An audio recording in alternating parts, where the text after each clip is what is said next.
하나님 말씀은 사사기 21장 25절 말씀입니다. 봉독해드리도록 하겠습니다. 그때에 이스라엘에 왕이 없으므로 사람이 각기 자기의 소견에 옳은 대로 행하였더라. 아멘. 하나님 말씀을 받도록 하겠습니다.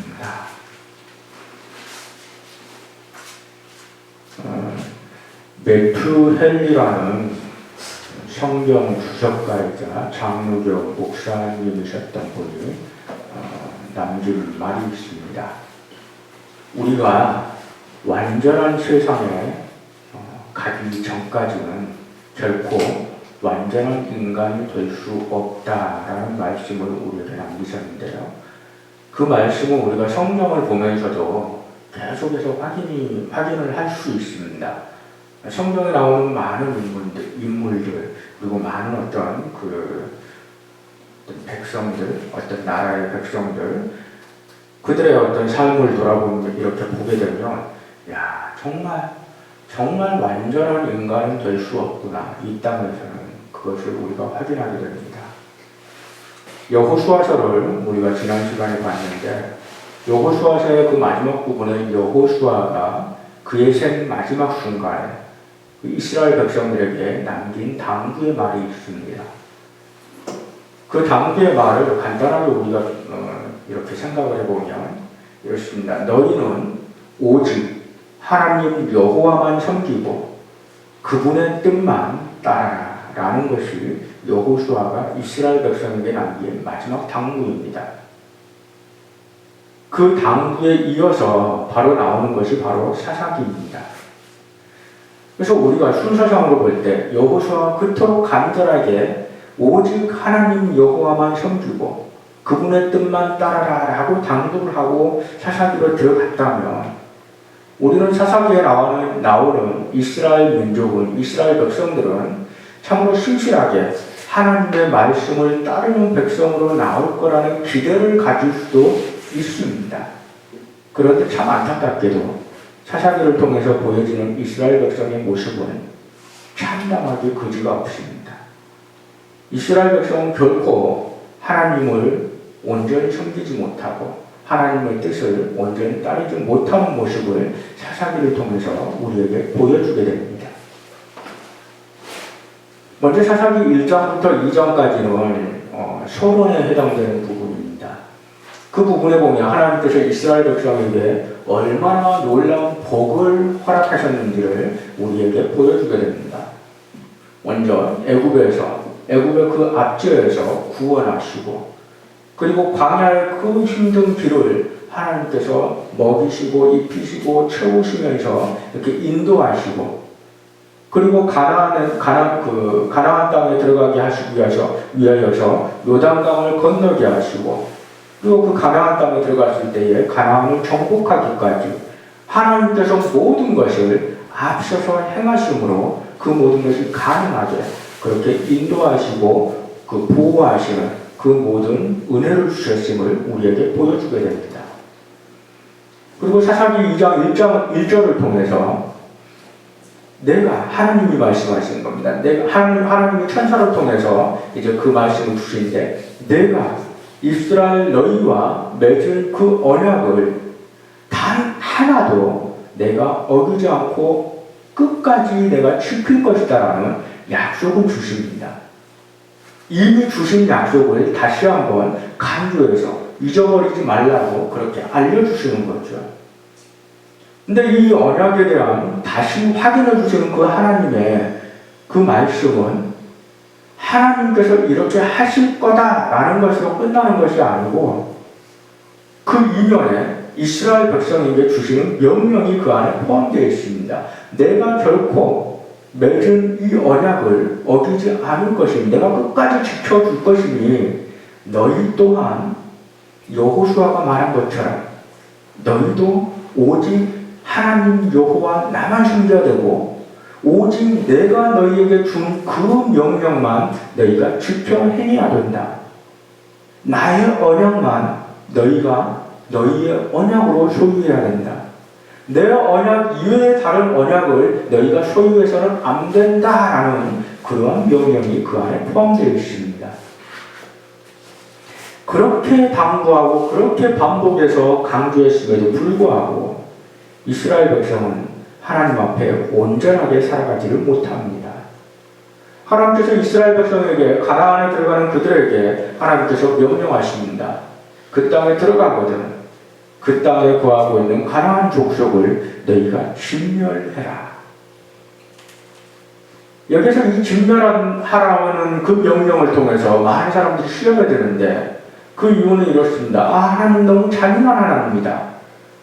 그런데 그 진멸하라는 그 명령 속에는 두 가지 의미가 담겨 있습니다. 첫 번째는 600년 전에 약 600년 전에 아브라함에게 하나님께서 언약을 주실 때에 내가 너에게 한 민족을 허락할 것이고 그 민족에게 또한 땅을 허락할 것이다. 그 언약을 허락하실 때에 그 땅은 가나안 땅이었고 가나안 족속이 살고 있었던 땅이었고 그 당시에 하나님께서 왜 가나안 족속을 몰아내고 그 땅을 주실 것이냐라는 것에 대한 답을 주시는데 그것이 뭔가 하니 그들에게 죄가 있기 때문에 그렇다. 그들에게 죄가 있는데 그 땅을 너에게 주겠다. 너의 아브라함의 후손에게 주겠다라고 약속하실 때 지금은 아니다. 먼 훗날일 것인데 이유는 뭔가 하니 지금 이 땅에 살고 있는 아모리 족속들의 죄가 아직 가득 차지 않았기 때문에 그렇다. 그들의 죄가 가득 찰 때에 그리고 이스라엘 백성, 다시 말해서 아브라함의 자손들이 준비가 되었을 때에 그 땅에 들어가게 할 것인데 그때는 두 가지 의미가 있다. 한 가지는 아모리 족속, 그 땅에 살고 있는 가나안 족속에 죄가 가득 찼기 때문에 하나님이 그 죄를 심판하시는 의미가 있을 것이고 또 하나의 의미는 하나님이 약속한 그 언약이 이루어진다라는 그 의미가 있을 것이다. 그래서 하나님께서 이스라엘 백성에게 가나안 땅에 살고 있는 그 족속들을 진멸하라고 하십니다. 그 진멸하라고 하신 말씀은 잔인한 하나님을 드러내는 것이 아니고 그 땅에 살고 있는 그 백성들을 향해서 끊임없이 참으셨던 하나님의 그 참으시는 기간이 찼음을 의미합니다. 그 기간이 가득 찼음에도 그들은 여전히 돌이키지 아니하고 더욱더 큰 죄에 빠져들어 있었음을 우리에게 알려주고 있습니다. 그래서 가나안 족속들은 그들의 죄로 말미암아서 진멸을 당하게 되는 겁니다.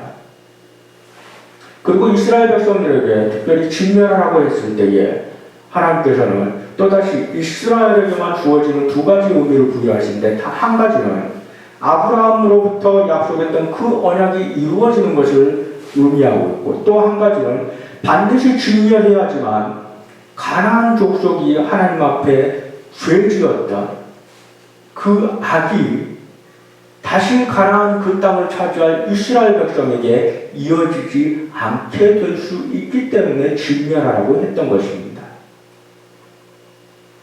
진멸하지 않는다면 여전히 가나안 족속이 그 땅에 남아있다면 그들이 지었던 그 죄로 말미암아 죄가 이스라엘 백성들에게 전해질 것이기 때문에 그 죄가 전해지지 않도록 하기 위해서 하나님께서는 진멸하라고 했던 것입니다.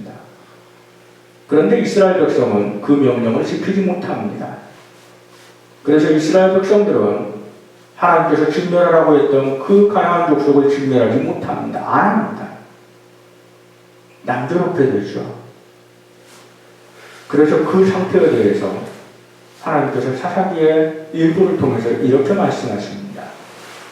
너희가 남겨놓은 그 가나안 족속은 너희의 가시가 될 것이고 그들이 섬겼던 우상은 너희의 올무가 될 것이다 라고 말씀하십니다. 남겨진 가나안 족속은 그리고 그들의 그 남겨진 그 가나안 족속에 섬기는 그 우상들은 외형적으로 볼 때 이스라엘 백성이 하나님의 명령을 지키지 않은 그러한 불순종의 결과로 비춰지게 됩니다. 그런데 그 이면을 보면 하나님께서는 이미 이스라엘 백성이 하나님의 명령을 순종하지 않을 것을 이미 알고 계셨습니다. 그렇다면 하나님께서 하나님의 직권으로 남은 가나안 족속, 이스라엘 백성이 진멸하지 않은 가나안 족속을 하나님의 힘으로 진멸할 수도 있었습니다. 그럼에도 불구하고 하나님께서는 남겨두십니다. 그들이 남아있도록 허용하십니다. 그것은 무엇인가 하니 하나님께서 그들을 남겨진 가나안 족속을 사용하셔서 이스라엘 백성이 하나님 앞에 신실한 백성으로 서 있는지를 시험하는 도구로 사용하시기 위하여서 하나님께서는 그들이 남겨지는 것을 허용하시는 것을 우리에게 알려주십니다. 그리고 그 남겨진 가나안 족속과 그들이 섬기는 우상들을 통해서 어떠한 일이 나타나는지를 우리에게 사사기 3장부터 16장까지 아주 집중적으로 보여주게 됩니다. 그곳에 나타나는 이스라엘 모습은 계속해서 동일한 어떤 패턴이 순환되는 그러한 모습을 보여주는 것을 우리가 보게 됩니다. 어떻게 순환되느냐? 이스라엘 백성들은 하나님의 언약을, 하나님이 주신 언약을 망각하게 됩니다. 망각한 이스라엘 백성은 하나님 앞에 범죄합니다. 그리고 그 범죄한 이스라엘 백성을 하나님께서는 남겨진 가나안 족속을 가시로 사용하셔서 그들을 징벌하는 것을 보게 됩니다. 그리고 징벌당하는 이스라엘 백성들이 하나님 앞에 울부짖고 회개할 때에 하나님께서는 그들을 구원할 지도자, 사사를 지명해서 세우는 것을 보게 됩니다. 그리고 세움받은 사사들은 이스라엘 백성을 괴롭히던 그 세력들을 싸워서 이기는 것을 보게 됩니다. 그래서 그 사사들이 있는 동안에 다시 그 이스라엘 백성들은 하나님을 바라보게 되고 하나님의 뜻을 쫓아서 살아가는 그러한 삶을 살아가는 것을 우리에게 보여줍니다. 그리고 참 안타깝게도 다시 그 이스라엘은 하나님의 언약을 망각하는 그 자리로 돌아가는 것을 우리에게 보여줍니다. 무려 12명의 사사에 대해서 우리에게 말씀해 주시는데 그 사사들이 나오는 그 과정들이 매번 동일한 패턴으로 이렇게 순환되고 있다는 것을 우리에게 보여주는 겁니다. 이스라엘 백성은 끊임없이 하나님의 언약을 망각합니다. 오직 하나님만 섬기고 오직 하나님의 명령만 따라 행한다면 그들은 하나님의 그 보호하신 가운데서 참으로 모든 것이 순탄하게 그렇게 자기의 삶이 영위될 것인데 그 언약을 온전히 따르지 못한 그들의 결국은 매번 그들이 남겨놨던 그 이방 민족에 의해서 자신들이 찔림을 받는 그러한 결과가 나타나는 것을 보게 됩니다. 그들이 하나님의 명령을 따르지 않고 남겨놨던 그것들이 결국은 자신들을 망가뜨리는 그러한 요소로 작용한 것을 보게 되는 겁니다. 우상에 의해서 범죄합니다. 범죄한 그들을 남겨진 이방인들이 치게 됩니다. 그 패턴이 계속해서 돌아가는 와중에 우리는 그나마 한 가지 다행스러운 점을 발견하게 됩니다. 그것이 뭔가 아니면 그들이 남겨놓은 그 이방 민족의 침략을 받을 때에 그들에 의해서 고통을 받을 때에 그들이 선택한 행동이 있습니다. 그것은 뭔가 아니면 하나님 앞에 회개했다라는 겁니다.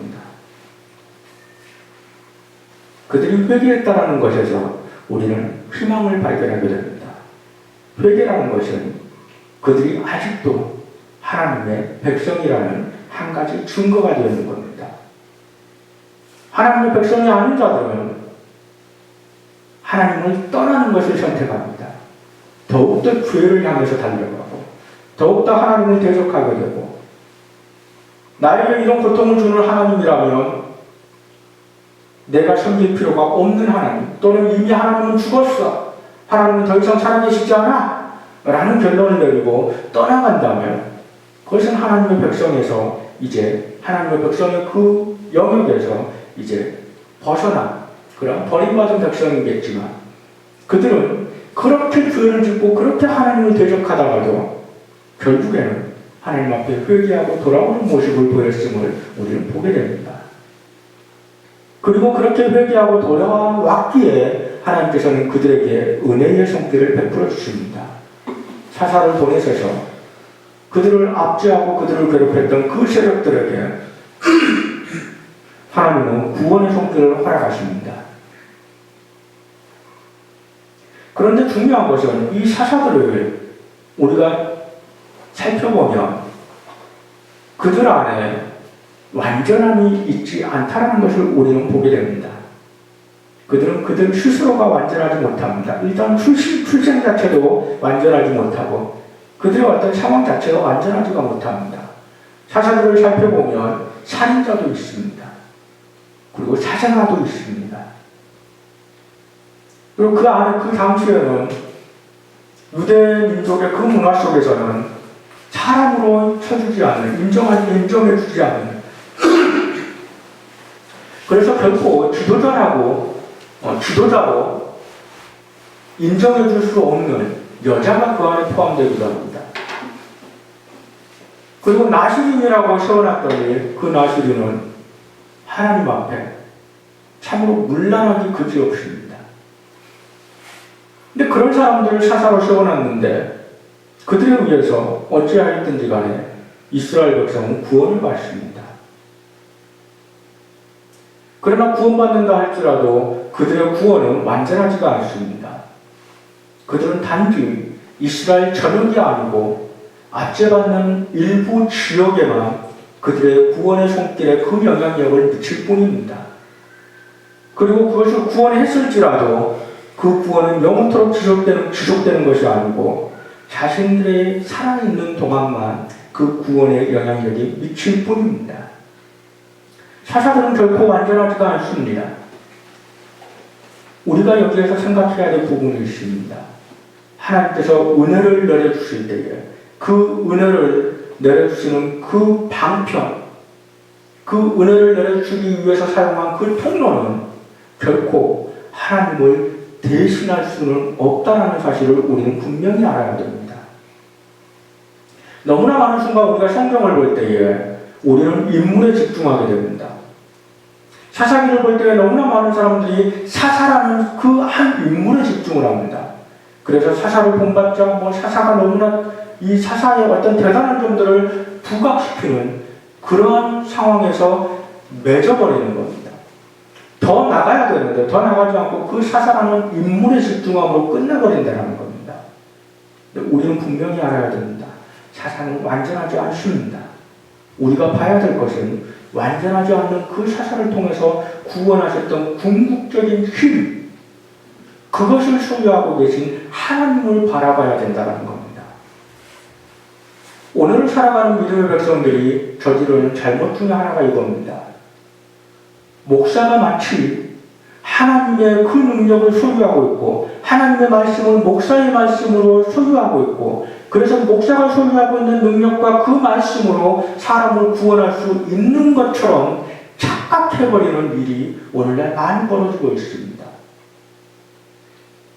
성도가 목사를 바라볼 때 목사를 그런 존재로 추앙해버리는 경우가 있고 목사 스스로가 마치 성도 앞에서 자기가 그런 존재인 것 마냥 그렇게 착각하는 경우가 많이 발생한다는 겁니다. 그런데 우리는 분명히 명심해야 됩니다. 사람은 하나님께로부터 쓰임을 받는 도구요, 하나님의 은혜를 베푸는 통로가 될 수 있을지언정 하나님을 대신할 수는 없다는 사실을 우리는 분명히 알아야 됩니다. 이건 어떤 타락한 목사에 대해서 이야기하는 것이 아닙니다. 타락한 목사는 당연히 이 목록에서 당연히 제거되는 겁니다. 지금 제가 말씀드리는 것은 존경할 만한 목사에 대해서 이야기하는 겁니다.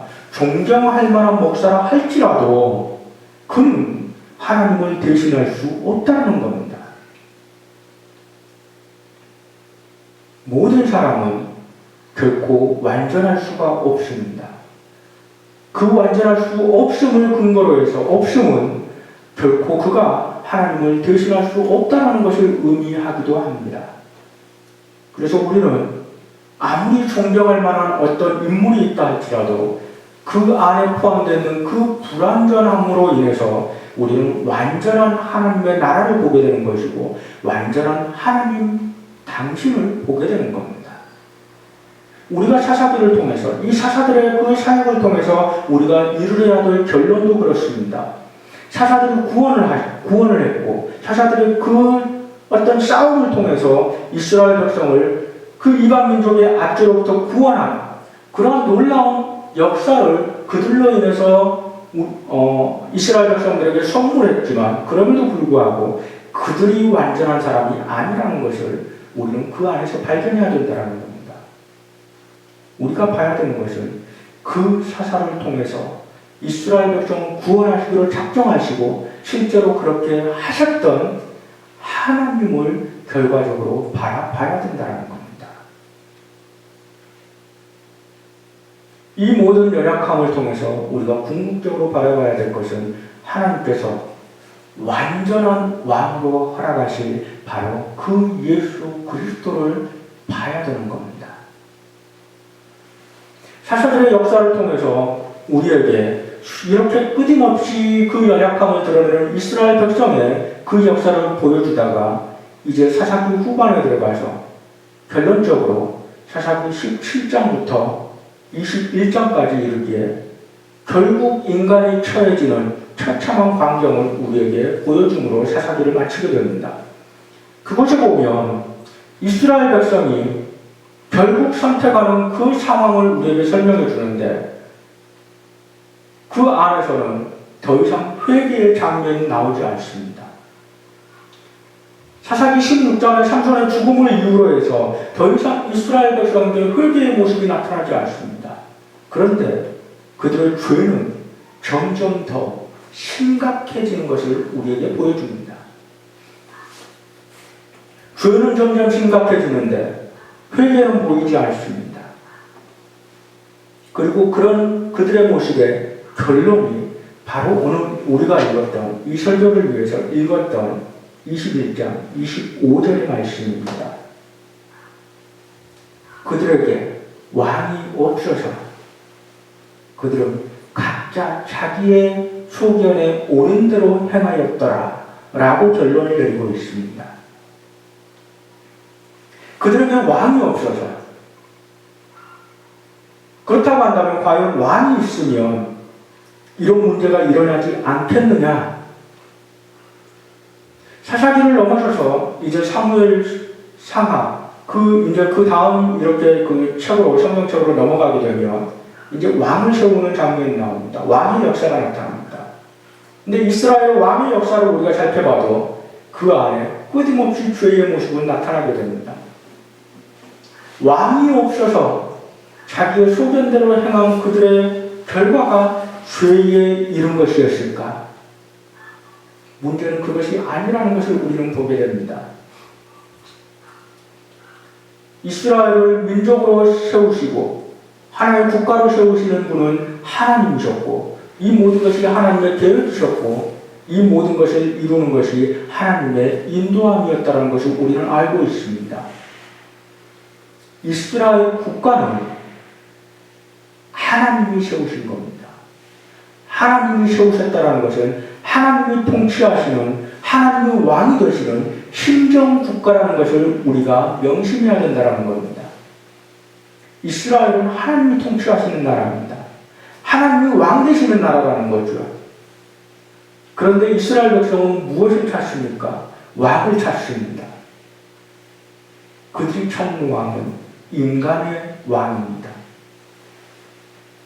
인간 왕을 찾았던 그들은 왕을 찾지 못했습니다. 하나님의 왕이신 그 나라에 인간 왕을 찾은 그들은 왕을 찾지 못했어요. 그래서 그들이 선택한 것이 무엇입니까? 자기의 소견에 옳은 대로 행했던 겁니다. 자기가 자기의 왕이 됐던 겁니다.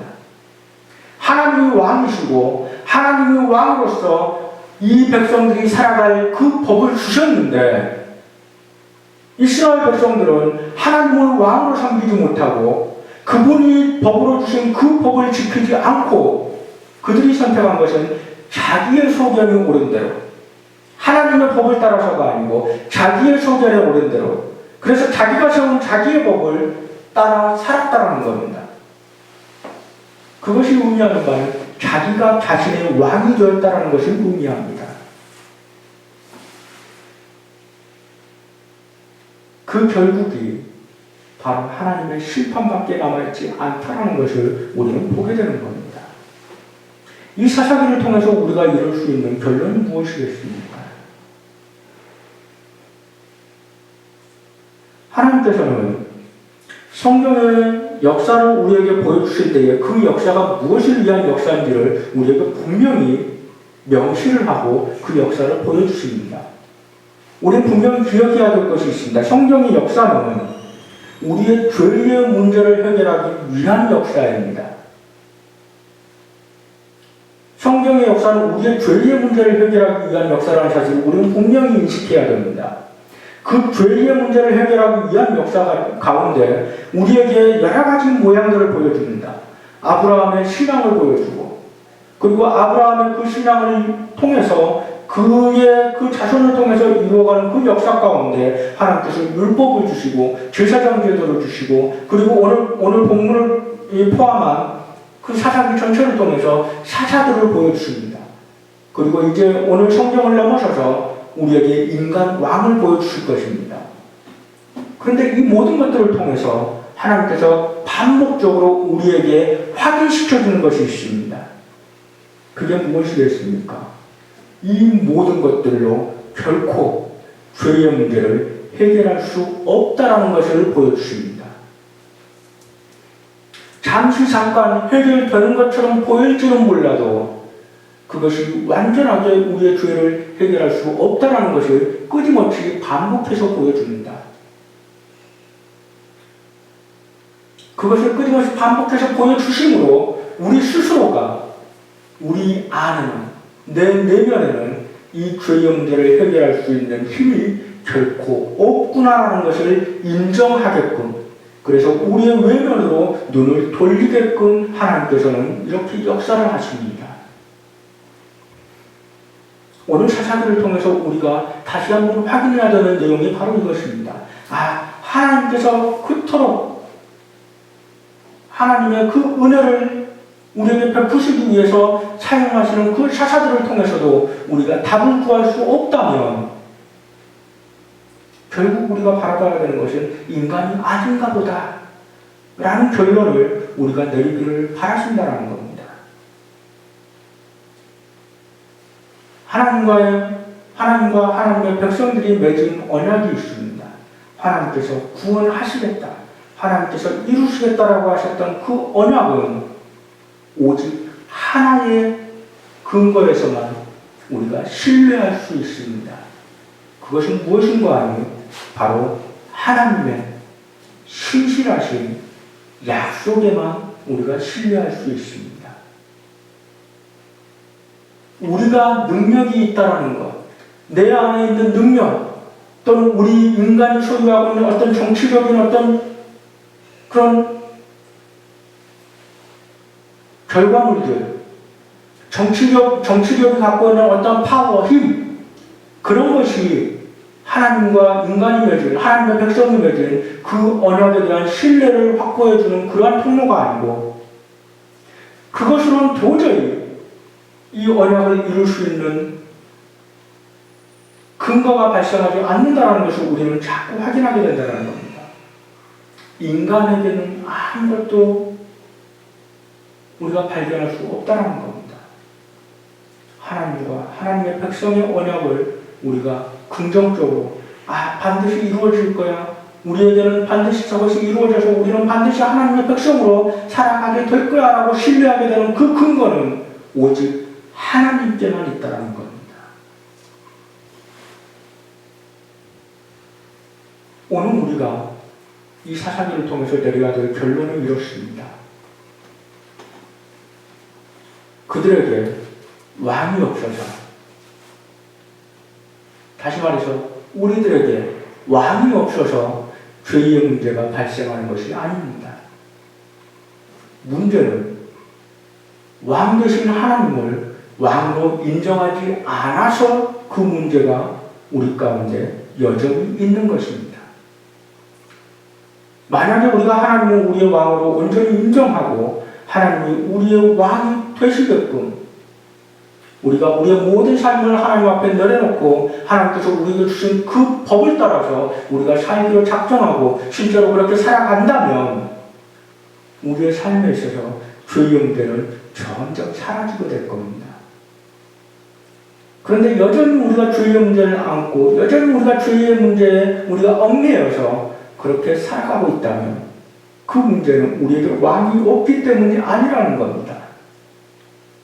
왕 대신 하나님을 왕으로 인정하지 않고 그분이 가장 선한 삶의 방침을 우리에게 이미 주셨음에도 불구하고 우리는 그것을 우리의 삶에서 밀어내고 내가 내 생각에 내 소견에 옳은 대로 내 생각을 따라서 내가 스스로 나의 왕이 돼서 그렇게 살아갔기 때문에 우리는 여전히 죄의 올무에 갇혀있음을 우리는 인정하고 다시금 돌이키라고 이 말씀을 우리에게 주신 겁니다. 그러니 이 결론에 근거해서 우리 다시 한번 하나님 앞에 기도하며 간구하며 다시 한번 우리의 삶 그 중심에서부터 돌이킴을 우리가 결단하기를 부탁드립니다. 하나님 우리의 왕 되시게 그렇게 인정하고 그분의 뜻을 쫓아 살아가는 믿음의 백성들 다 되시기를 주님의 이름으로 부탁드립니다. 기도하겠습니다.